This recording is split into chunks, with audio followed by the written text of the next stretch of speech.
Did you know that abstract artist Wassily Kandinksy had a rare condition called synesthesia that allowed him to see colors while he was listening to music? Well, we'll learn about that and a whole lot more when you join me this Saturday at 1 o'clock on the Gail Borden Public Library Facebook page. I'm Sarah from the Community Engagement Team, and I'd love to hear your comments, your ideas, your thoughts on art museums, or anything you feel like chatting about. Welcome to another edition of Your Library at Home, from my home to yours.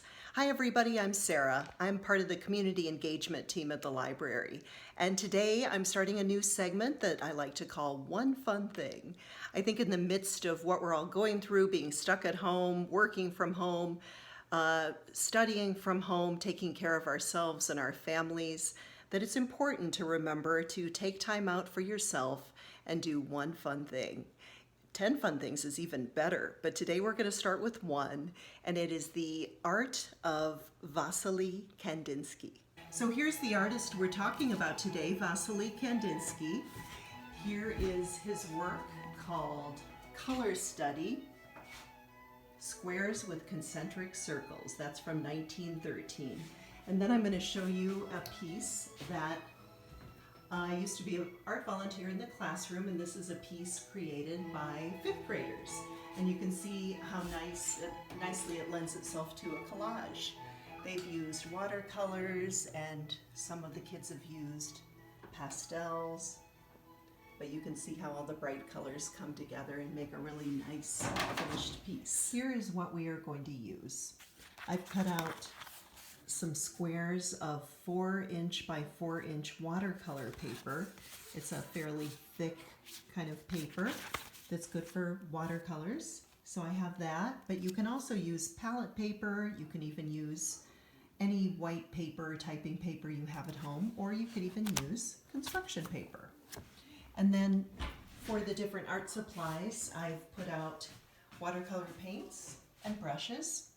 And I've put out some oil pastels and different kinds of colored pencils, markers, lots and lots of markers. So you can choose whatever you would like to create your masterpiece. So I have some helpers today. This is my daughter, Katie, and this is her boyfriend, Jeff, and they're helping out. Jeff's going to work with markers on his piece, and Katie is going to work with watercolors. So let's see how our artists are coming along. Jeff looks like he's doing an outline. I'm getting there. Okay, and Katie's using some cool colors, blues and purples. And while they're painting and putting together their artworks with watercolors and markers, I'm going to tell you a little bit about the artist. So Wassily Kandinksy lived from 1866 to 1944. He's a Russian painter, printmaker, and art theorist. Initially, he went to school to become a lawyer and an educator, and he was very successful in those fields. But he then started painting at the age of 30 and found that that was his true passion.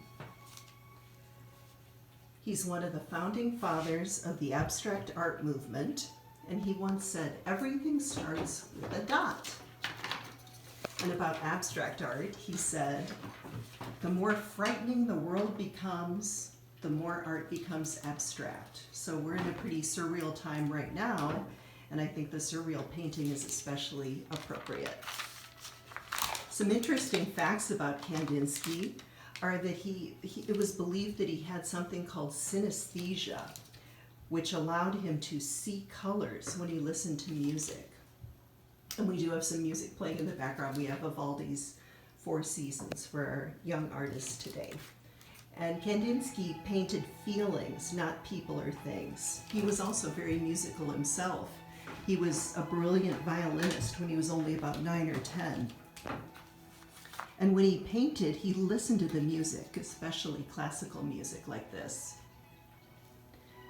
Kandinsky tried to paint what the music made him feel, and he loved painting all colors of the rainbow.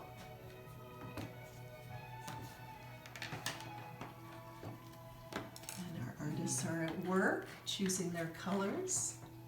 They got some nice things going on. Jeff, you definitely have an abstract piece. Yeah, I'm just making my circles here. Yeah. Doesn't look like hers though.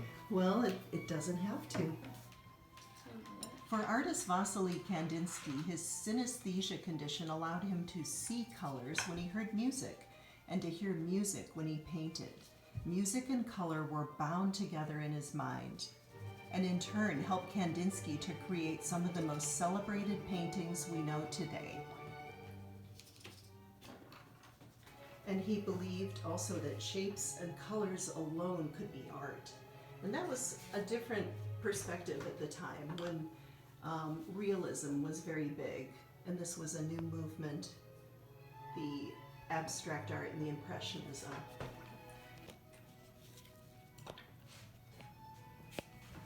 Wow, nice work there. What? I really like it. Thank you.